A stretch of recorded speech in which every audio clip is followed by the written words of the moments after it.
എല്ലാവരെയും മറ്റൊരു ക്ലാസ്സിലേക്ക് കൂടി വെൽക്കം ചെയ്യുകയാണ്. അപ്പം നമ്മൾ MG യൂണിവേഴ്സിറ്റിയിൽ സെക്കൻഡ് സെമസ്റ്ററിൽ പഠിക്കാൻ പോകുന്ന ബിസിനസ് റെഗുലേറ്ററി ഫ്രെയിംവർക്ക് ഈ ഒരു ചാപ്റ്റർ നമ്മൾ ആരംഭിക്കുകയാണ്. ഒപ്പം തന്നെ നമ്മൾ കഴിഞ്ഞ സെമസ്റ്ററിൽ നടന്ന എക്സാമുകളുടെ ഒരു ഇവാലുവേഷൻ കൂടി ഇതിനൊപ്പം നടത്തുന്നുണ്ട്. എങ്ങനെയായിരുന്നു വാലുവേഷൻ നടന്നത്, അതിൻ്റെ ഒരു റിസൾട്ട് എപ്പോൾ വരും തുടങ്ങിയ കാര്യങ്ങൾ, ഒപ്പം തന്നെ ആൻസർ കീ എങ്ങനെയാണ്, അത് എങ്ങനെ കിട്ടും തുടങ്ങിയ കാര്യങ്ങളൊക്കെ നമ്മൾ ഈ ഒരു ക്ലാസ്സിൽ ഡിസ്കസ് ചെയ്യുന്നതാണ്. അപ്പോൾ ആദ്യമേ തന്നെ പറയാനുള്ളത്, കഴിഞ്ഞ സെമസ്റ്ററിൽ നമ്മൾ പഠിച്ച basic finance for daily life, ഒപ്പം തന്നെ marketing management, corporate regulations and compliances. അപ്പോൾ ഇത്രയും കാര്യങ്ങളാണ് നമ്മൾ MG യൂണിവേഴ്സിറ്റിയിലെ ഫസ്റ്റ് സെമസ്റ്ററിൽ ബികോമിൻ്റെ ഭാഗമായിട്ട് പഠിച്ചത്. അപ്പോൾ അതിൻ്റെ എക്സാം എല്ലാം കഴിഞ്ഞു. അപ്പോൾ അതിനുള്ള ആൻസർ കീകൾ ഒക്കെ നമ്മൾ പബ്ലിഷ് ചെയ്തിട്ടുണ്ടായിരുന്നു, അല്ലെങ്കിൽ ഇതിൻ്റെ ഡിസ്കഷനൊക്കെ നടന്നിട്ടുണ്ടായിരുന്നു. അപ്പോൾ അതിൻ്റെ വാല്യുവേഷനൊക്കെ എല്ലാ കോളേജുകളും പൂർത്തിയാക്കിയിരിക്കുകയാണ്.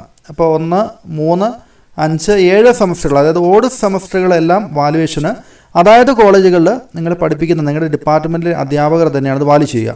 അപ്പോൾ അത് സ്ട്രിക്റ്റായിട്ടൊരു വാല്യുവേഷൻ്റെ ആ ഒരു സീരിയസ്നെസ്സോട് കൂടി തന്നെ എടുത്തുകൊണ്ട് അതിന് ഒരു ചീഫിൻ്റെയൊക്കെ മേൽനോട്ടത്തിലാണ് ആ ഒരു വാല്യുവേഷൻ നടത്തുക. അപ്പോൾ ആ ഒരു വാല്യുവേഷൻ നടത്തിയിട്ട് അതിൻ്റെ മാർക്കുകളെല്ലാം അത് യൂണിവേഴ്സിറ്റിയിലേക്ക് അപ്ലോഡ് ചെയ്തിട്ടുണ്ട്. അപ്പോൾ ഈ മാസം തന്നെ നിങ്ങൾക്ക് അതിൻ്റെ റിസൾട്ട് വരാനുള്ള സാധ്യതയുണ്ട്. അങ്ങനെ റിസൾട്ട് വരുമെന്നാണ് പ്രതീക്ഷിക്കുന്നത്.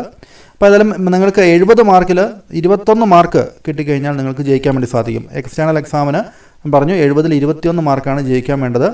ഒപ്പം തന്നെ ഇൻറ്റേർണൽ മാർക്ക് കൂട്ടിയിട്ട് 100-ൽ നിങ്ങൾക്കത് 35 മാർക്ക് ഉണ്ടെങ്കിലാണ് നിങ്ങൾക്ക് ജയിക്കാൻ സാധിക്കുക. അപ്പോൾ എല്ലാവർക്കും അത്യാവശ്യം മാർക്കൊക്കെ ലഭിച്ചിട്ടുണ്ട്. വാല്യുവേഷനിൽ എല്ലാവരും തന്നെ ഏകദേശം ജയിച്ചിട്ടുണ്ട്. നിങ്ങൾക്ക് എക്സാം എളുപ്പമായിരുന്നു എന്നാണ് പ്രതീക്ഷിക്കുന്നത്. നമ്മുടെ ചാനലിൽ കൂടുതൽ ക്ലാസ്സുകൾ MCQ ബേസ്ഡ് ആയുള്ള ക്ലാസ്സുകൾ കിട്ടിയിരുന്നു.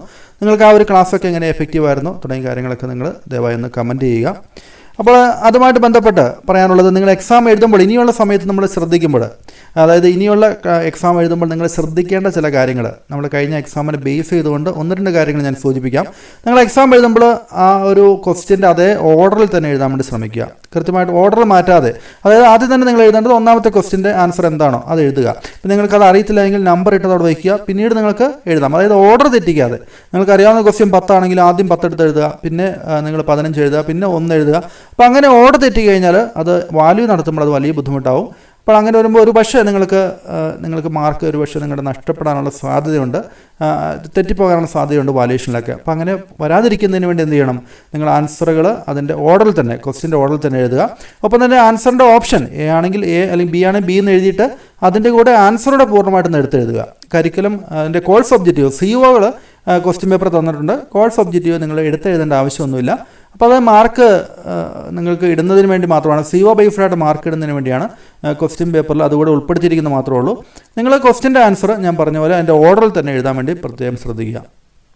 അപ്പോൾ നിങ്ങൾ A എന്നോ B എന്നോ മാത്രം എഴുതി കഴിഞ്ഞാൽ, അതിൻ്റെ ആ ഒരു ലെറ്റർ മാത്രം എഴുതി കഴിഞ്ഞാൽ ഒരു പക്ഷേ അത് വായിക്കാൻ ബുദ്ധിമുട്ടുണ്ടാവാം, അത് ശ്രദ്ധിക്കാതെ പോകാം. അപ്പോൾ അത്തരത്തിലുള്ള പല കാര്യങ്ങൾ വരുന്നത്. പിന്നെ ഒപ്പം തന്നെ ക്വസ്റ്റ്യൻ പേപ്പർ നമുക്കറിയാം, അത് 2 സീരീസ് ഉണ്ട്, Aയും Bയും ഉണ്ട്. അപ്പോൾ അതിൽ തന്നെ മാറിപ്പോകാനുള്ള സാധ്യതയുണ്ട്. അപ്പം ഈ നിങ്ങൾ A എന്ന് എഴുതിയിട്ട് Bയുടെ ആൻസർ എഴുതുന്നെങ്കിൽ അത് ബുദ്ധിമുട്ടാവും. അപ്പോൾ അത് അങ്ങനെയുള്ള സാധ്യതകളൊക്കെ കുറയ്ക്കും. നിങ്ങൾക്ക് ഈ ഒരു ആൻസറിൻ്റെ ഒപ്പം തന്നെ, അത് A ആണ്, A എന്ന് എഴുതിയിട്ട് അതിൻ്റെ ആൻസർ എന്താണോ അതുകൂടെ എടുത്തെഴുതുക. അപ്പോൾ നിങ്ങൾക്ക് കൃത്യമായിട്ടുള്ള മാർക്ക് ലഭിക്കുകയും ചെയ്യും. ഒപ്പം തന്നെ ക്വസ്റ്റ്യൻ അതേ ഓർഡറിൽ തന്നെ ആൻസർ ചെയ്ത് പോകാൻ വേണ്ടി ശ്രമിക്കുക കേട്ടോ. അപ്പോൾ അത്രയും കാര്യങ്ങൾ നിങ്ങൾ നോക്കണം. അപ്പോൾ മാർക്കിൻ്റെ ബേസിൽ നമ്മൾ പറഞ്ഞു 22 ക്വസ്റ്റ്യനാണ് പാർട്ട് Aയിൽ നിങ്ങൾക്ക് തന്നിരിക്കുന്നത്. അതിൽ 20 ക്വസ്റ്റ്യൻ നിങ്ങൾ എഴുതണം. ഒപ്പം തന്നെ പാർട്ട് Bയിൽ 27 ക്വസ്റ്റ്യൻ തരും, 25 ക്വസ്റ്റ്യൻ നിങ്ങൾ എഴുതണം അല്ലേ. അപ്പോൾ CYക്ക് പരിഗണിക്കുമ്പോൾ, അതായത് കോഴ്സ് ഒബ്ജക്റ്റീവ്സ് എന്ന് പറഞ്ഞുകൊണ്ട് നിങ്ങൾക്ക് കുറേ കാര്യങ്ങൾ പറഞ്ഞിട്ടുണ്ടാവും. അത് understand, apply, analyse, evaluate, create തുടങ്ങിയ അത്തരത്തിലുള്ള കോഴ്സ് ഒബ്ജക്റ്റീവ്സിന് അതിന് സെപ്പറേറ്റ് ആയിട്ട് നിങ്ങൾക്ക് എത്ര കിട്ടി, അത് ഓരോ ക്വസ്റ്റ്യനും ബേസ് ചെയ്തിരിക്കുന്നത് ചില COസിനെ ബേസ് ചെയ്താണ്. അപ്പോൾ അതുകൊണ്ട് അതിൻ്റെ ആൻസർ കറക്റ്റ് ആകുമ്പോൾ അതിനനുസരിച്ച് നിങ്ങൾക്ക് ആ ഒരു CO ഏരിയയിൽ നിങ്ങൾക്ക് മാർക്ക് ലഭിക്കും. അപ്പോൾ അതിനനുസരിച്ച് CO ബേസ്ഡ് ആയിട്ടുള്ള മാർക്ക് കൂടെ നിങ്ങൾക്ക് ലഭിക്കുന്നുണ്ട്. COയ്ക്ക് പരിഗണിക്കുമ്പോൾ നമ്മുടെ ആ ഒരു മാക്സിലിംഗ് ഒഴിവാക്കിക്കൊണ്ട്, അതായത് 22 ക്വസ്റ്റ്യൻ തന്നിട്ടുണ്ട്, 22 നിങ്ങൾ ആൻസർ ചെയ്തിട്ടുണ്ടെങ്കിൽ അത് COയ്ക്ക് പരിഗണിക്കുന്നതാണ്. അപ്പോൾ CO ബേസ്ഡ് ആയിട്ടുള്ള മാർക്ക് കൂടെ നിങ്ങളുടെ മാർക്ക് ലിസ്റ്റ് വരുന്നതാണ്. അപ്പോൾ അതായത് നിങ്ങൾ അപ്ലൈ ചെയ്യുന്നതിൽ നിങ്ങളുടെ സ്കിൽ എത്രയുണ്ട്, അനാലിസിസ് സ്കിൽ എത്രയുണ്ട്, അണ്ടർസ്റ്റാൻഡിങ് സ്കിൽ എത്രയുണ്ട് തുടങ്ങിയ കാര്യങ്ങളൊക്കെ നിങ്ങളുടെ ഈ ഒരു പേപ്പർ വാല്യുവേഷൻ നടത്തുമ്പോൾ അതിൽ നിന്ന് മനസ്സിലാക്കിയെടുക്കാൻ പറ്റും. അപ്പോൾ അത്തരത്തിലുള്ള ക്വസ്റ്റ്യൻസ് നിങ്ങൾ എത്ര അറ്റൻഡ് ചെയ്തോ അതിനനുസരിച്ച് നിങ്ങൾ ആപ്ലിക്കേഷൻ ലെവൽ, അപ്ലൈ ലെവലിൽ, അനാലിസിസ് ലെവലിലൊക്കെ എത്രയാണ് നിങ്ങൾക്ക് മാർക്ക് എന്നുള്ളത് CO ബേസ്ഡ് ആയിട്ടുള്ള മാർക്ക് കൂടെ വരുന്നതാണ്. അപ്പോൾ അവിടെ ഒരു അപ്പർ സീലിംഗ് പരിഗണിക്കുന്നില്ല. അതായത് നിങ്ങൾക്ക് മാക്സിമം നിങ്ങൾക്ക് 76 മാർക്ക് വരെ ലഭിക്കാനുള്ള സാധ്യത. എല്ലാ ക്വസ്റ്റ്യൻ നിങ്ങൾ കൃത്യമായിട്ട് ആൻസർ ചെയ്തിട്ടുണ്ടെങ്കിൽ, അതായത് 22 ക്വസ്റ്റ്യൻ നിങ്ങൾ 22 അറ്റൻഡ് ചെയ്തിട്ടുണ്ട്, 27 അറ്റൻഡ് ചെയ്തിട്ടുണ്ടെങ്കിൽ നിങ്ങൾക്ക് മാക്സിമം 76 CYക്ക് മാത്രമാണ് കേട്ടോ. സിഒയ്ക്ക് മാത്രമായിട്ട് സെപ്പറേറ്റ് മാർക്ക് പറയുമ്പോൾ അത്രയും നിങ്ങൾക്ക് ലഭിക്കാനുള്ള സാധ്യതയുണ്ട്. നിങ്ങൾക്ക് 70 മാർക്കാണ് മാക്സിമം അല്ലാതെ ലഭിക്കുക. എക്സ്റ്റേണൽ എക്സാമിൻ്റെ മാർക്കായിട്ട് 70-ൽ 21 കിട്ടിക്കഴിഞ്ഞാൽ നിങ്ങൾ ജയിക്കും അല്ലേ. അപ്പോൾ ആ രീതിയിൽ ആ കാര്യം ഓർത്തിരിക്കുക. അപ്പോൾ അടുത്ത വർഷം അടുത്ത സെമസ്റ്റർ മുതൽ നിങ്ങൾ എന്ത് ചെയ്യണം, എല്ലാ ക്വസ്റ്റിനോടും ഒന്ന് അറ്റൻഡ് ചെയ്തേക്കണം. 22 ക്വസ്റ്റിൻ അറ്റൻഡ് ചെയ്യുക. 27 പാർട്ട് ബിയിൽ 27 ക്വസ്റ്റിൻ അറ്റൻഡ് ചെയ്തേക്കാം കേട്ടോ. കാരണം അത് നിങ്ങളുടെ CO ബേസ്ഡ് ആയിട്ടുള്ള മാർക്ക് കാണിക്കുമ്പോൾ അവിടെ നിങ്ങൾക്ക് അത് കൂടുതൽ ലഭിക്കുന്നതിന് കാരണമാകുന്നുണ്ട്. അപ്പോൾ ഇതുമായിട്ട് ബന്ധപ്പെട്ട ആൻസർ കീ ഡിസ്കഷൻ നടത്തിയിരുന്നു. അതിൻ്റെ ഒഫീഷ്യൽ ആൻസർ കീ വാല്യൂഷൻ്റെ സമയത്ത് ടീച്ചേഴ്സിനൊക്കെ ലഭിച്ചിട്ടുണ്ട്. അപ്പോൾ അത് നിങ്ങൾക്ക് കിട്ടണമെന്ന് ആഗ്രഹമുണ്ടെങ്കിൽ നിങ്ങളുടെ ഇൻസ്റ്റാഗ്രാമിൽ ജസ്റ്റ് എൻ്റെ ഒന്ന് ഫോളോ ചെയ്തിട്ട് ഒരു മെസ്സേജ് ഒന്ന് ഇട്ടാൽ മതി. നിങ്ങൾക്ക് അതിനുള്ള PDF അവൈലബിൾ ആണെങ്കിൽ നിങ്ങൾക്കത് തരുന്നതാണ്. ഇൻസ്റ്റാഗ്രാമിൻ്റെ ലിങ്ക് ഞാൻ ഡിസ്ക്രിപ്ഷനിൽ നൽകുന്നതാണ്. ആ കാര്യം നോക്കുക കേട്ടോ. അപ്പോൾ ഈ പറഞ്ഞ കാര്യങ്ങളൊക്കെ ശ്രദ്ധിച്ചുകൊണ്ട് നമ്മൾ പോവുക. നമ്മൾ ഇന്നത്തെ ഒരു ക്ലാസ്സിൽ നമ്മൾ നോക്കുന്നത് ബിസിനസ് റെഗുലേറ്ററി ഫ്രെയിംവർക്ക്. അത് നമ്മൾ കഴിഞ്ഞ വർഷം പഠിച്ച ആ ഒരു കോർപ്പറേറ്റ് റെഗുലേഷൻസ് ആൻഡ് കംപ്ലൈൻസിൻ്റെ ബാക്കിയായിട്ട് വരുന്നതാണ്. ബിസിനസ് ലോ ആയിട്ട് ബന്ധപ്പെട്ട ഒരു സബ്ജക്റ്റാണ്. അപ്പോൾ ഇത് അല്പം കൂടെ നമുക്ക് ലോ കൂടുതലായിട്ട് വരുന്നുണ്ട്, അല്ലെങ്കിൽ ലോയുടെ ആപ്ലിക്കേഷൻ കൂടുതലായിട്ട് വരുന്നുണ്ട്. അപ്പോൾ ഈ ലോയുമായിട്ട് ബന്ധപ്പെട്ട ചില ടേംസ് ഒക്കെ നിങ്ങൾക്ക് ഓർത്തിരിക്കാൻ ചിലപ്പോൾ ബുദ്ധിമുട്ടായിരിക്കും. അതുകൊണ്ട് കൃത്യമായിട്ട് ആദ്യത്തെ ക്ലാസ് മുതൽ നന്നായിട്ട് പഠിച്ചു പോകുക കേട്ടോ. കൃത്യമായിട്ട് ക്ലാസ്സിൽ നിങ്ങൾ അറ്റൻഡ് ചെയ്യുക, ക്ലാസ്സിൽ പഠിപ്പിക്കുന്നത് ശ്രദ്ധിക്കുക. ഒപ്പം തന്നെ ഞാൻ ഈ ഒരു ചാനലിലൂടെ മാക്സിമം ക്ലാസ് നൽകാൻ വേണ്ടി ശ്രമിക്കുന്നതാണ്. അപ്പോൾ ആ ക്ലാസ് എല്ലാം കേട്ട് കൃത്യമായിട്ട് കാര്യങ്ങൾ മനസ്സിലാക്കി പഠിച്ചു പോവുക. അപ്പോൾ നിങ്ങൾ കഴിഞ്ഞ എക്സാമിനൊക്കെ ബേസ് ചെയ്തുകൊണ്ട് എങ്ങനെയാണ് MCQ വരുന്നത്, എങ്ങനെയാണ് പഠിക്കേണ്ടത് തുടങ്ങിയ കാര്യങ്ങളെക്കുറിച്ച് ഏകദേശം ഒരു ഐഡിയ കിട്ടി കാണും അല്ലേ. അപ്പോൾ ആ ഐഡിയയ്ക്ക് ബേസ് ചെയ്തുകൊണ്ട് ഈ ഒരു സെമസ്റ്ററിൽ നമുക്ക് കഴിഞ്ഞ സെമസ്റ്ററിൽ വന്ന പാളിച്ചകളൊക്കെ ഒഴിവാക്കിക്കൊണ്ട് മുൻകൂട്ടി തന്നെ ഉഴപ്പൊന്നുമില്ലാതെ തന്നെ എല്ലാം പഠിച്ചുകൊണ്ട് ആദ്യം പഠിപ്പിക്കുന്ന ദിവസങ്ങൾ അതാത് ദിവസങ്ങൾ തന്നെ പഠിച്ചു പോയിക്കൊണ്ട് എക്സാമിൻ്റെ സമയത്തേക്ക് നീട്ടി വയ്ക്കാതെ കൃത്യമായിട്ട് ഓരോന്ന് സിസ്റ്റമാറ്റിക്കായിട്ട് പഠിച്ചു പോകാൻ വേണ്ടി ശ്രമിക്കുക. ഓക്കെ. അപ്പോൾ ഇതിൽ ബിസിനസ് റെഗുലേറ്ററി ഫ്രെയിംവർക്കിൽ നിങ്ങൾക്ക് ഈ ഒരു ടെക്സ്റ്റ് വാങ്ങിക്കാവുന്നതാണ്. ഈ ഒരു ടെക്സ്റ്റ് ആയിരിക്കും നമ്മൾ ഫോളോ ചെയ്യാൻ വേണ്ടി ഉദ്ദേശിക്കുന്നത്. ഈ ഒരു ടെക്സ്റ്റ് നിങ്ങൾക്ക് വാങ്ങിച്ച് പഠിച്ചു കൊടുക്കാവുന്നതാണ്. നിങ്ങൾക്ക് അടുത്തുള്ള ബുക്ക് സ്റ്റാളുകൾ കിട്ടും, അല്ലെങ്കിൽ ഈ ഒരു പബ്ലിക്കേഷൻസ് ഈ നമ്പറിൽ കോൺടാക്ട് ചെയ്താൽ നിങ്ങൾക്ക് ലഭിക്കുന്നതാണ്. നമുക്കതിൻ്റെ സിലബസിലേക്ക് പോകാനിൽ ഇന്നത്തെ ക്ലാസ്സിൽ നമ്മൾ ആദ്യം നോക്കുന്നത് മെർക്കൻ്റൈൽ ലോ എന്താണ്, അതിൻ്റെ സോഴ്സസ് ഓഫ് ലോ തുടങ്ങിയ കാര്യങ്ങളാണ് നമ്മൾ ആദ്യം നോക്കുക. അതിനുശേഷം നിങ്ങൾക്ക് കോൺട്രാക്റ്റ് ആക്റ്റും തുടങ്ങിയ കാര്യങ്ങളൊക്കെ നിങ്ങൾക്ക് പഠിക്കാനുണ്ട്. സെയിൽ ഓഫ് ഗുഡ്സ് ആക്ട് പഠിക്കാനുണ്ട്. അപ്പോൾ കുറച്ച് കാര്യങ്ങൾ കൂടുതലായിട്ട് നിങ്ങൾക്ക് ഇതിൽ പഠിക്കാനുണ്ട്. ഒപ്പം തന്നെ നിങ്ങൾക്ക് CCA continuous and comprehensive assessment ഭാഗമായിട്ട് 30 മാർക്കിന് നിങ്ങൾക്ക് പ്രാവശ്യം MCQ 1-2 MCQs ഉണ്ടാവും, ടെസ്റ്റ് പേപ്പർ ഉണ്ടാവും. കൂടാതെ നിങ്ങൾക്ക് റിപ്പോർട്ട് തയ്യാറാക്കാൻ വേണ്ടി കേരളത്തിലെ അല്ലെങ്കിൽ ഇന്ത്യയിലെ കോടതികളൊക്കെ നടന്നിട്ടുള്ള കേസും അതുമായിട്ട് ബന്ധപ്പെട്ട് അതിൻ്റെ ജഡ്ജ്മെൻറ്റ് അതുമായിട്ട് ബന്ധപ്പെട്ടൊക്കെ നിങ്ങൾക്ക് റിപ്പോർട്ടുകൾ തയ്യാറാക്കാനും, അപ്പോൾ ഈ ഒരു നിയമമായിട്ട് ലോയ്സുമായിട്ട് ബന്ധപ്പെട്ട റിപ്പോർട്ടുകൾ തയ്യാറാക്കാനുണ്ടാവും. അതുകൂടാതെ നിങ്ങൾക്ക് മോക്ക് കോർട്ട് ട്രയൽസ് അല്ലെങ്കിൽ കോടതിയിലെ ഇത്തരത്തിലുള്ള നടപടികളെ ഒരു മാതൃക സൃഷ്ടിക്കുക, റോൾ പ്ലേ പോലെ അത് കൈകാര്യം ചെയ്യുക. അപ്പോൾ കേസ് ലോസുമായിട്ട് ബന്ധപ്പെട്ട് പ്രാക്ടിക്കൽ സിറ്റുവേഷനിൽ എങ്ങനെയാണ് തുടങ്ങിയ കാര്യങ്ങളൊക്കെ അതുമായിട്ട് ബന്ധപ്പെട്ടൊക്കെ ഒരു അസസ്മെൻ്റ് ആയിരിക്കും നിങ്ങൾക്ക് CCAയുമായിട്ട് ബന്ധപ്പെട്ട് ഉണ്ടാവുക. എൻ്റെ സെമസ്റ്റർ എക്സ്റ്റേണൽ എക്സാമിന് നമ്മൾ ഈ കഴിഞ്ഞ സെമസ്റ്റർ ഉള്ള പോലെ തന്നെ ഇതേ രീതിയിൽ തന്നെയായിരിക്കും ക്വസ്റ്റ്യൻ വരിക. പാർട്ട് എയിൽ 22 ക്വസ്റ്റിനും പാർട്ട് ബിയിൽ 27 ക്വസ്റ്റിനും ഉണ്ടാവും. അതിൽ നിങ്ങൾക്ക് 20-25 ആൻസർ ചെയ്യണം. അപ്പോൾ ഞാൻ പറഞ്ഞ പോലെ COയ്ക്ക് ബേസ്ഡ് ആയിട്ട് നിങ്ങൾക്ക് കൂടുതൽ മാർക്ക് കിട്ടുന്നതിന് വേണ്ടി മാക്സിമം അറ്റൻഡ് ചെയ്യാൻ വേണ്ടി ശ്രമിക്കണമെന്ന് ഒരിക്കൽ കൂടി നിങ്ങൾ ഓർമ്മിപ്പിക്കുകയാണ്. അപ്പോൾ നമുക്ക് നേരെ ക്ലാസ്സിലേക്ക് പോകാം. ആദ്യം നമ്മൾ പഠിക്കുന്നത് മെർക്കൻ്റൈൽ ലോ, അതായത് module 1 introduction to mercantile law. അതിൽ മെർക്കൻ്റൈൽ ലോ എന്താണ് എന്നുള്ളതാണ് നമ്മൾ ആദ്യം നോക്കുന്നത് കേട്ടോ. അപ്പോൾ നോക്കുക, introduction to mercantile law. The term mercantile refers to something related to trade and commerce. ഇപ്പോൾ ട്രേഡ് ആൻഡ് കൊമേഴ്സ്, കച്ചവടവും വാണിജ്യവും അതുമായിട്ട് ബന്ധപ്പെട്ട കാര്യങ്ങളെയാണ് നമ്മൾ മെർക്കൻ്റൈൽ എന്ന് പറഞ്ഞ പദം കൊണ്ട് ഉപയോഗിക്കുക കേട്ടോ.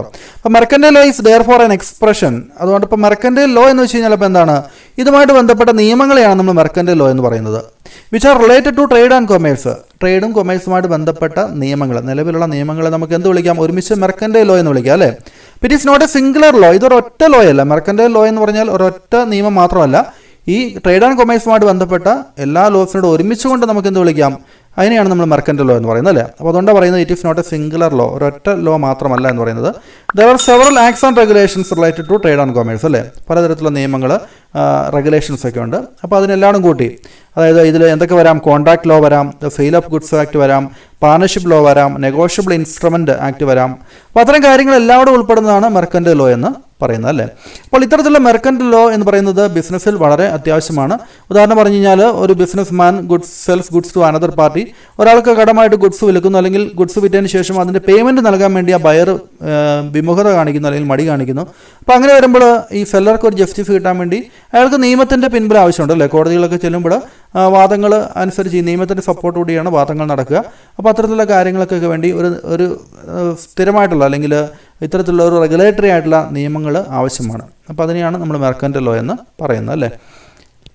ഇപ്പോൾ മെർക്കൻ്റൽ ലോ എന്ന് വെച്ച് കഴിഞ്ഞാൽ അതിൻ്റെ ഡെഫിനേഷൻ ഇവിടെ ഒരു സെൻറ്റൻസ് പറഞ്ഞിട്ടുണ്ട്. Mercantile law can be defined as the set of rules and regulations that govern trade, business and commercial transaction. ഇപ്പോൾ ട്രേഡ്, ബിസിനസ്, കൊമേഴ്സ്യൽ ട്രാൻസാക്ഷൻസ്, അതുമായിട്ട് ബന്ധപ്പെട്ട ഇടപാടുകൾ, അതിനെയൊക്കെ നിയന്ത്രിക്കുന്ന set of rules and regulations, റൂൾസിനെയും റെഗുലേഷൻസിനെയും നമുക്ക് മെർക്കൻ്റൽ ലോ എന്ന് പറയാം. ഇനി അടുത്ത നമ്മൾ നോക്കുന്നത് സോഴ്സസ് ഓഫ് ലോ ആണ്. അതായത് ഈ നിയമങ്ങൾ എങ്ങനെയാണ് വന്നത്, അതിൻ്റെ ഉറവിടം എങ്ങനെയാണ്. മെർക്കൻ്റൽ ലോയുടെ ഉറവിടത്തെക്കുറിച്ചാണ് പറയുന്നത്. പ്രധാനമായിട്ടും 3 തരത്തിലാണ്, അല്ലെങ്കിൽ പ്രൈമറി സോഴ്സ് ഓഫ് ലോ, ഏറ്റവും പ്രധാനപ്പെട്ട 3 തരത്തിലുള്ള ഉറവിടങ്ങളാണ് ഇതിലുള്ളത്. 1 legislation, 2 judicial precedents, 3 customary law. അങ്ങനെ 3 തരത്തിലാണ് ഈ മെർക്കൻ്റൈൽ ലോയുടെ ഒരു എമർജൻസ് അല്ലെങ്കിൽ ആവിർഭാവം എന്ന് പറയാം.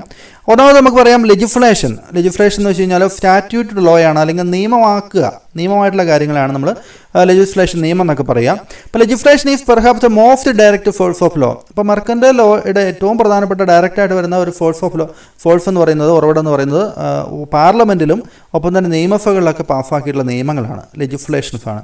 അപ്പോൾ legislation relates to laws enacted by the legislative bodies.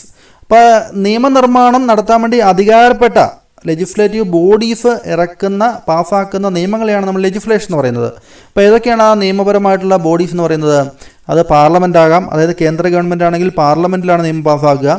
ഓരോ സ്റ്റേറ്റ് ഗവൺമെൻറ്റിലും നിയമസഭകളുണ്ടല്ലേ, നിയമസഭ കൂടിയിട്ട് നിയമം പാസ്സാക്കാറുണ്ട്. അപ്പോൾ സ്റ്റേറ്റ് ലെജിസ്ലേച്ചർ ആകാം, നിയമസഭകളാകാം അല്ലേ. അപ്പോൾ അത്തരത്തിലുള്ള ആ ഒരു അധികാരപ്പെട്ട ആ പാർലമെൻറ്റോ അല്ലെങ്കിൽ നിയമസഭകളോ നിയമം പാസ്സാക്കുമ്പോൾ അത് ഈ ഒരു കച്ചവടം ട്രേഡുമായിട്ട് ബന്ധപ്പെട്ട നിയമമാണെങ്കിൽ അത് മെർക്കൻ്റൽ ലോയുടെ ഭാഗമായിട്ട് മാറുന്നു അല്ലേ. ഇപ്പോൾ ഉദാഹരണം പറഞ്ഞാൽ companies act 2013, goods and service GST act 2017. ഇപ്പോൾ ഇതൊക്കെ ഇതിനുള്ള എക്സാമ്പിളാണ് അല്ലേ. അത് നിയമങ്ങൾ, കച്ചവടവുമായിട്ട് ബന്ധപ്പെട്ട നിയമങ്ങൾ പാസ്സാക്കിയ എക്സാമ്പിളാണത്. അതുകൂടാതെ ജുഡീഷ്യൽ പ്രിസിഡൻസ് വരാം. ജുഡീഷ്യൽ പ്രിസിഡൻസ് എന്ന് വെച്ച് കഴിഞ്ഞാൽ ഏതെങ്കിലും കേസുമായിട്ട് ബന്ധപ്പെട്ട് മേൽക്കോടതികൾ, ഹയർ കോർട്ടുകൾ ജഡ്ജ്മെൻറ്റ് പറഞ്ഞിട്ടുണ്ടെങ്കിൽ ആ ഒരു ജഡ്ജ്മെൻറ്റ് താഴെത്തട്ടിലുള്ള കോടതികൾ സിമിലർ ആയിട്ടുള്ള സിറ്റുവേഷൻ വരുമ്പോൾ അവരുടെ ജഡ്ജ്മെൻറ്റിൻ്റെ ബേസായിട്ട് ഉപയോഗിക്കാറുണ്ട്. അപ്പോൾ ജുഡീഷ്യൽ പ്രിസിഡൻസ് എന്ന് പറയുന്നത് അതാണ്. Judicial precedents arise from decisions made by higher court. Higher കോർട്ടുകൾ ഈ ഒരു സാഹചര്യത്തിൽ അവർ നിലവിലുള്ള നിയമവ്യവസ്ഥകളൊക്കെ പരിഗണിച്ചതിന് വ്യാഖ്യാനിച്ചുകൊണ്ട് ഒരു ജഡ്ജ്മെൻറ്റ് പറയും, അല്ലെങ്കിൽ വിധി പറയും. അത്തരത്തിലുള്ള വിധികൾ വന്നിട്ടുണ്ടെങ്കിൽ അത് കീഴ്ക്കോടതികൾക്ക് നിലവിലുള്ള ഇത്തരത്തിലുള്ള സാഹചര്യങ്ങൾ, സിമിലർ ആയിട്ടുള്ള സിറ്റുവേഷനിലുള്ള ഒരു കേസ് വരുമ്പോൾ അവർക്ക് അതിൻ്റെ റെഫറൻസ് ആയിട്ട് എടുത്തുകൊണ്ട് അതിനെ ബേസ് ചെയ്തുകൊണ്ട് അവർക്ക് വിധി പറയാൻ സാധിക്കും അല്ലേ. അപ്പോൾ അതിനാണ് ജുഡീഷ്യൽ പ്രിസിഡൻസ് എന്ന് പറയുന്നത്. അപ്പോൾ decision made by higher court that establish binding principles. അവർ വിധി പറയുമ്പോൾ അത് കീഴ്ക്കോടതികൾക്ക് അത് ബൈൻഡിങ് ആണ്. ബൈൻഡിങ് എന്ന് വെച്ചാൽ അത് ബാധകമാണ്, കീഴ്ക്കോടതികളും അതേ രീതിയിൽ തന്നെ ഫോളോ ചെയ്യേണ്ടതാണ്. ഇപ്പോൾ should be followed by all lower courts, കീഴ്ക്കോടതികൾ, in future cases with similar circumstances.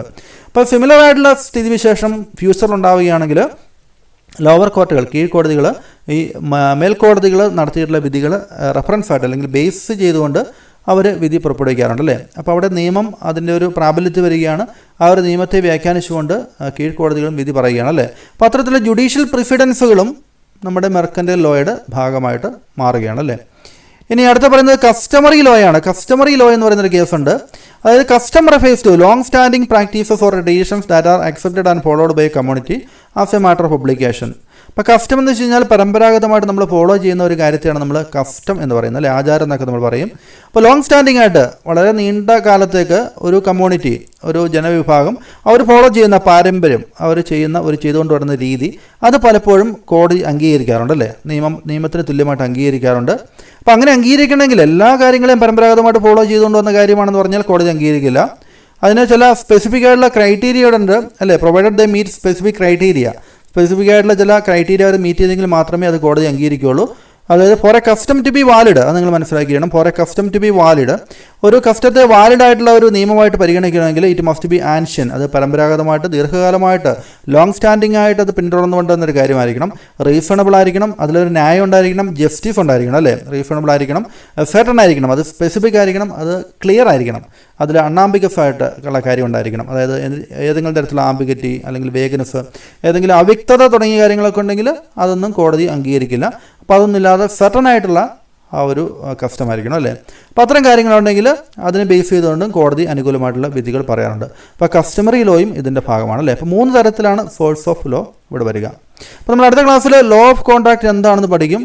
Loss of contract, kinds of contract, essentials of value contract വളരെ ഇമ്പോർട്ടൻ്റ് ആണ്. അപ്പോൾ അതിന് മുമ്പായിട്ട് നമുക്ക് ഇന്നത്തെ ക്ലാസ്സിൽ നടന്നിരിക്കുന്ന അതുമായിട്ട് ബേസ് ചെയ്തുകൊണ്ട് കുറച്ച് MCQ കൂടി നമുക്കൊന്ന് പെട്ടെന്ന് പരിചയപ്പെടാം. നോക്കുക, what does the term mercantile primarily relates to. Mercantile എന്ന് പറഞ്ഞ പദം ഏതുമായിട്ട് ബന്ധപ്പെട്ടാണ് നിൽക്കുന്നത്? ട്രേഡ് ആൻഡ് കൊമേഴ്സ് ആണ് അല്ലേ. നമ്മളിപ്പോൾ പറഞ്ഞു ട്രേഡ് ആൻഡ് കൊമേഴ്സുമായിട്ട് ബന്ധപ്പെട്ടാണ്. Then which of the following statements is correct about mercantile law. Mercantile ലോയുമായിട്ട് ബന്ധപ്പെട്ട് താഴെ പറയുന്നതിൽ ഏത് സ്റ്റേറ്റ്മെൻറ്റാണ് കൃത്യമായിട്ട് അല്ലെങ്കിൽ കറക്റ്റ് എന്നാണ് ചോദിച്ചിരിക്കുന്നത്? It is a singular law covering all business activities. ഇതൊരു സിംഗുലർ ലോയാന്ന് പറഞ്ഞിരിക്കുന്നു. സിംഗുലർ ലോ അല്ല അല്ലേ, ഒരു പ്ലൂറൽ ലോയാണ്, അല്ലെങ്കിൽ ഒന്നിൽ കൂടുതൽ ലോ അതിൽ ഉൾപ്പെടുന്നുണ്ട് അല്ലേ. പല നിയമങ്ങൾ കച്ചവടവും ട്രേഡുമായിട്ട് ബന്ധപ്പെട്ടിരിക്കുന്ന അല്ലെങ്കിൽ ട്രേഡ് ആൻഡ് കൊമേഴ്സുമായിട്ട് ബന്ധപ്പെട്ടുള്ള കുറേ നിയമങ്ങളുടെ ഒരു കൂട്ടമാണ് മെർക്കൻറ്റൈൽ ലോ എന്ന് പറയുന്നത് അല്ലേ. അപ്പോൾ ഇത് തെറ്റാണ്. It includes laws related to contract, sale of goods and negotiable instrument. Sale of goods, negotiable instrument, contract ഇതുമായിട്ട് ബന്ധപ്പെട്ട ലോ ആണല്ലേ, ശരിയാണ്. It only applies to international trade. ഇത് ഇൻ്റർനാഷണൽ ട്രേഡിന് മാത്രം അപ്ലൈഡ് ആണെന്ന് പറഞ്ഞിരിക്കുന്നത് ഓൺലി. അപ്പോൾ അതുകൊണ്ട് അത് തെറ്റാണ്. അത് നമുക്ക് നാഷണൽ ട്രേഡിനും അല്ലേ ഡൊമസ്റ്റിക് ട്രേഡിനൊക്കെ അത് ബാധകമാണ് അല്ലേ, ഇൻ്റർനാഷണൽ ട്രേഡിന് മാത്രമല്ല. ഒപ്പം തന്നെ it does not provide enforceable rules for business transaction. Business ട്രാൻസാക്ഷന് ബാധകമായിട്ടുള്ള റൂളുകൾ ഇത് പ്രൊവൈഡ് ചെയ്യുന്നില്ല എന്ന് പറയുന്നു. പ്രൊവൈഡ് ചെയ്യുന്നുണ്ടല്ലേ, റൂൾസ് പ്രൊവൈഡ് ചെയ്യുന്നതുകൊണ്ടാണ് അതിന് നമ്മൾ ലോ എന്ന് പറയുന്നത് അല്ലേ, മെർക്കൻറ്റൈൽ ലോ എന്ന് പറയുന്നത്. അപ്പോൾ അതും തെറ്റാണ്. ഇവിടെ ആൻസറായിട്ട് വരുന്നത് എന്താണ്? ഡി ആണ് അല്ലേ, 2 ഓൺലി ആണ് ആൻസറായിട്ട് വരിക. ഇനി ഒരു അസേർഷൻ റീസൺ ടൈപ്പ് ക്വസ്റ്റ്യൻ ആണ്.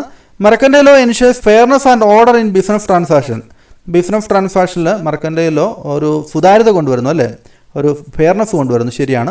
It prevents fraud and provides a legal framework for resolving dispute. ഇത് ഫ്രോഡിനെ അല്ലെങ്കിൽ തട്ടിപ്പുകളെ തടയുന്നു. അപ്പോൾ തന്നെ ഡിസ്പ്യൂട്ട് ഉണ്ടാകുമ്പോൾ അതിനെ റിസോൾവ് ചെയ്യുന്നതിനുള്ള ഒരു ലീഗൽ ഫ്രെയിംവർക്ക്, ഒരു നിയമപരമായിട്ടുള്ള ചട്ടക്കൂട് പ്രൊവൈഡ് ചെയ്യുന്നു. രണ്ടും ശരിയാണ് അല്ലേ. അപ്പോൾ both A and R true and R is the correct explanation of A എന്ന് നമുക്ക് പറയാം. Mercantile law is body of laws that governs. Mercantile law എന്ന് പറഞ്ഞാൽ എന്തിനെ ഗവേൺ ചെയ്യുന്നതാണ്? ബിസിനസ് ആൻഡ് കൊമേഴ്സ്യൽ ട്രാൻസാക്ഷനെ ഗവേൺ ചെയ്യുന്നതാണ് അല്ലേ, ബിസിനസ്സും കൊമേഴ്സുമായി ബന്ധപ്പെട്ട ഇടപാടുകളെ നിയന്ത്രിക്കുന്നതാണ്. മാച്ച് ദ ഫോളോവിംഗ് ആണ് ലെജിസ്ലേഷൻ. ഇത് നമുക്ക് ആ ഒരു സോഴ്സ് ഓഫ് ലോ അതുമായിട്ട് ബന്ധപ്പെട്ടാണ് ഈ ഒരു മാച്ച് ദ ഫോളോവിംഗ് ക്വസ്റ്റ്യൻ വന്നിരിക്കുന്നത്. ലെജിസ്ലേഷൻ എന്ന് പറഞ്ഞു കഴിഞ്ഞാൽ ലോസ് ഇനാക്റ്റഡ് ബൈ പാർലമെൻറ്റ് അല്ലെങ്കിൽ സ്റ്റേറ്റ് ലെജിസ്ലേച്ചേഴ്സ് അല്ലേ, അപ്പോൾ ശരി തന്നെയാണ്, നേരെ തന്നെയാണ്. ജുഡീഷ്യൽ പ്രിസിഡൻസ് എന്ന് പറഞ്ഞാൽ ഡിസിഷൻസ് ഓഫ് ഹയർ കോർട്ടാണ് അല്ലേ. ഹയർ കോർട്ടിൻ്റെ ഡിസിഷനാണ് ജുഡീഷ്യൽ പ്രിസിഡൻസ് പ്രകാരം അത് കീഴ്ക്കോർട്ടിൻ്റെ നിയമം അവർ അത് തന്നെ ഫോളോ ചെയ്യുന്നു അല്ലേ. അപ്പോൾ ഇത് നേരെ തന്നെയാണ്. കസ്റ്റമറി ലോ അപ്പോൾ ലോങ് സ്റ്റാൻഡിങ് കമ്മ്യൂണിറ്റി പ്രാക്ടീസ് അല്ലേ, ഒരു കമ്മ്യൂണിറ്റി അല്ലെങ്കിൽ ഒരു ജനവിഭാഗം പരമ്പരാഗതമായിട്ട് പിന്തുടർന്ന് വരുന്ന കാര്യങ്ങളാണ് നമ്മൾ കസ്റ്റമറി ലോ എന്ന് പറയുന്നത് അല്ലേ. അപ്പോൾ ഇത് തന്നെയാണ് ആൻസറായിട്ട് വരിക. ഇനി നമുക്ക് അടുത്തൊരു question. A business man sell goods to another party but the buyer refuses to pay. നമ്മൾ എക്സാമ്പിൾ ആദ്യം കണ്ടതാണ് അല്ലേ. ഒരു ഗുഡ്സ് വിറ്റു, അതിൻ്റെ പേയ്മെൻ്റ് ഒന്നും കിട്ടിയില്ല എങ്കിൽ അവിടെ മെർക്കൻറ്റൈൽ ലോ എന്ത് റോളാണ് പ്ലേ ചെയ്യുന്നതെന്നുള്ളതാണ് പറഞ്ഞിരിക്കുന്നത് അല്ലേ. അതായത് it provides the seller with a framework to seek justice അല്ലേ. അയാൾക്ക് നിയമപരമായിട്ട് മുന്നോട്ട് പോകാം അല്ലേ. അപ്പോൾ നിലവിൽ മെർക്കൻറ്റൈൽ ലോ ഉണ്ട്, അതിൻ്റെ സപ്പോർട്ട് കൂടി നിയമപരമായിട്ട് മുന്നോട്ട് പോകാമെന്നുള്ളതാണ് അയാൾക്ക് കിട്ടുന്ന ഒരു ഹെൽപ്പ് എന്ന് പറയുന്നത്. Then which of the following examples of primary source of law. Primary source of ലോയിൽ എക്സാമ്പിൾ ഏതാണെന്നുള്ളതാണ്. ലെജിസ്ലേഷൻ ഉണ്ട്, ശരിയാണ്. ജുഡീഷ്യൽ പ്രിഫറൻസ് ഉണ്ട്, ശരിയാണ്. കസ്റ്റമറി ലോ ഉണ്ട്, ശരിയാണ്. ഒപ്പീനിയൻ ഓഫ് ലീഗൽ സ്കോളേഴ്സ്, വക്കീലന്മാരുടെ അല്ലെങ്കിൽ നിയമം അറിയാവുന്ന ആളുകളുടെ അഭിപ്രായം അല്ലേ. അപ്പോൾ അത് തെറ്റാണ്, അങ്ങനെ ഒരു കാര്യം പറഞ്ഞിട്ടില്ല. അപ്പോൾ legislation, judicial preference, customary law അല്ലേ. അപ്പോൾ ഇവിടെ ഏതാണ് ആൻസറായിട്ട് വരിക? 1, 2 and 3 ഓൺലി എന്നുള്ളത് ആൻസറായിട്ട് വരുന്നു. Then for a custom to be recognised as a source of law. ഒരു കസ്റ്റത്തെ നമ്മൾ സോഴ്സ് ഓഫ് ലോ ആയിട്ട് റെക്കഗ്നൈസ് ചെയ്യണമെങ്കിൽ അതിന് ചില സ്പെസിഫിക് ക്രൈറ്റീരിയ മീറ്റ് ചെയ്യണം നമ്മൾ പറഞ്ഞിരുന്നു അല്ലേ. എന്തൊക്കെയായിരുന്നു? B ancient, reasonable and certain അല്ലേ. അതാണ് എൻ്റെ ആൻസറായിട്ട് വരുന്നത് അല്ലേ. ആൻസർ 3 ഓൺലി ആണല്ലേ. പിന്നെ ആൻസറായിട്ട് വരിക. അപ്പോൾ ഇന്നത്തെ ക്ലാസ് നിങ്ങൾക്ക് യൂസ്ഫുൾ ആയി എന്ന് തന്നെയാണ് കരുതുക. അപ്പോൾ ക്ലാസ് നിങ്ങൾ പരമാവധി സപ്പോർട്ട് ചെയ്യണം, എങ്കിൽ മാത്രമേ നമ്മൾ കൂടുതൽ ക്ലാസ്സുകൾ അപ്ലോഡ് ചെയ്യുള്ളൂ. സപ്പോർട്ട് ചെയ്യുക എന്ന് പറയുമ്പോൾ നിങ്ങൾ വീഡിയോ ഒന്ന് കൃത്യമായിട്ട് ലൈക്ക് ചെയ്യുക, ഒപ്പം തന്നെ നിങ്ങളുടെ അഭിപ്രായങ്ങൾ എഴുതുക. മാക്സിമം നിങ്ങൾ ഷെയർ ചെയ്ത് കൂടുതൽ ആളുകൾക്ക് ആവശ്യമുള്ള രീതിയിലേക്ക് ഇതിനെ മാറ്റുകയും ചെയ്യുക. അപ്പോൾ ഓക്കെ, താങ്ക്